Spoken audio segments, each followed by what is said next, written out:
Yo, welcome back again today. Today we're going to be talking about a king, and his name is JaJa Opobo. JaJa Opobo was born in the Imo state in Nigeria in 1821. It is not clear if JaJa was adopted or sold into slavery in Nigeria. This is due to different oral stories among the peoples of Nigeria. If we go with the latter, slavery oral traditional story, there are two stories. One states he was sold due to cutting his upper teeth as a baby, which some tribes look at this with disdain. The other states one of his father's enemy took the boy. Young JaJa would end up living under Chief Madu. Chief Madu was over the Opobo house and was one of the two royal families in the Bonny coastal region. The Bonny kingdom was flourishing in Nigeria. The kingdom acquired its wealth through the slave trade and trade of goods. Slavery in the kingdom and other places in Nigeria was different. If the slaves created successful businesses, they would get their freedom and could move up in society. Eventually, JaJa would create and run a successful business while working for the chief. He would buy his freedom and continued his successful business.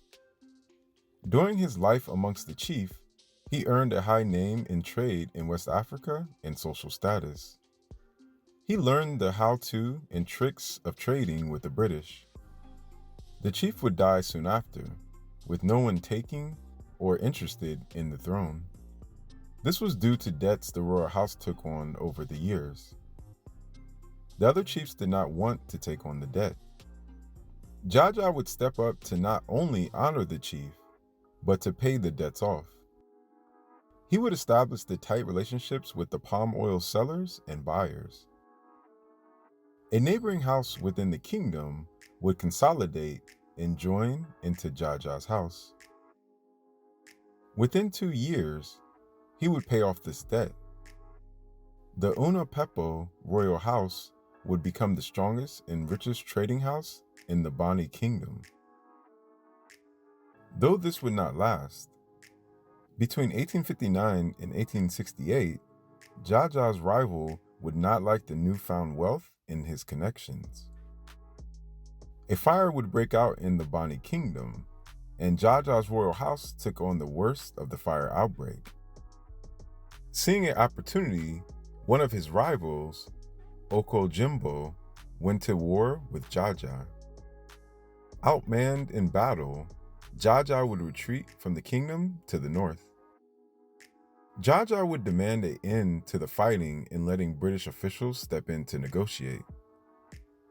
Many believe he did this to stall for time and using the British as a buffer and for their resources. This move would prove to be a better location for trade.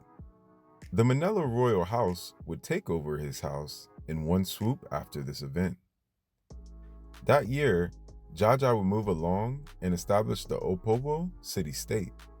In 1870, he would make himself king. Not long after, with JaJa's skills and trading prowess, the city-state controlled the traditional sources of palm oil in the region. The state city would also become powerful and took over almost all the trade houses in the Bonny kingdom. The new city-state would take over 14 of the 18 trade houses, seeing the trade houses move to the new kingdom. JaJa would go on to establish social amenities, schools, and employed African Americans to teach in his schools. He would be intrigued and open to Western social development and learned to speak English fluently. Though he was intrigued by the Western society, he was against the British Empire's politics and expansion. While trying to protect his city-state kingdom, the British would start to label him as a tyrant. The British were getting impatient and wanted the trade routes the king had. JaJa would be informed of this and ramped up trade even more. This was due to him wanting to show Europeans that an African did not need their help to flourish. JaJa would have his own ships export palm oil straight to the UK. This action would help with the fall of trade in West Africa. Through this action, he would become a millionaire and have a monopoly over the export and import of palm oil in the area. This also caused foreign British traders, as well as other foreigners traders, to pay taxes. With his wealth, a strong military would rise from the kingdom's city-state. This military would go to help the British during the Anglo-Ashanti Wars in 1875, in which the Queen of England honored JaJa. He would become a politician with much power and influence. JaJa would have multiple wives and children, in which he took much pride in. He would treat his wives to royal treatment, and his kids went to the best schools in West Africa and in the West. In 1884, King JaJa would sign a peace treaty with the British. The original treaty had a clause in which would give the British free trade and unlimited access to the city.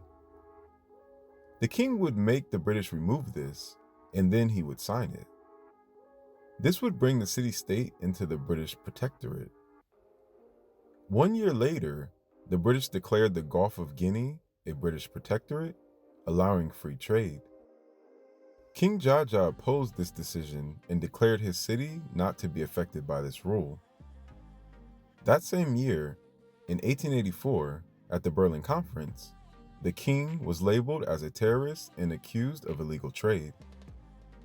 He was also accused with plans to oust the British. In 1887, Vice Consul Harry Johnston trapped King JaJa by multiple invites for peace talks. Eventually, the king would accept the peace talks with the British.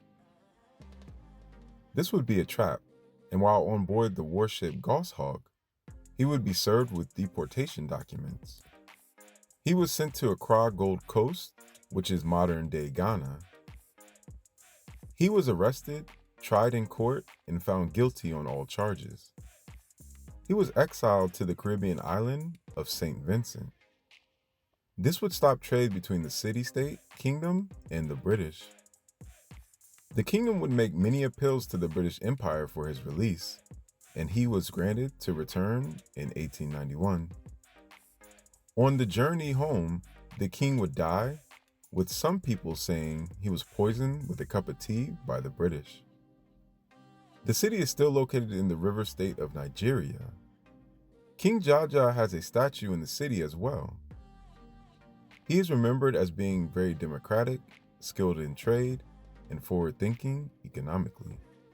So yo guys, today we learned about King JaJa of Opobo, maybe possibly the king of palm oil.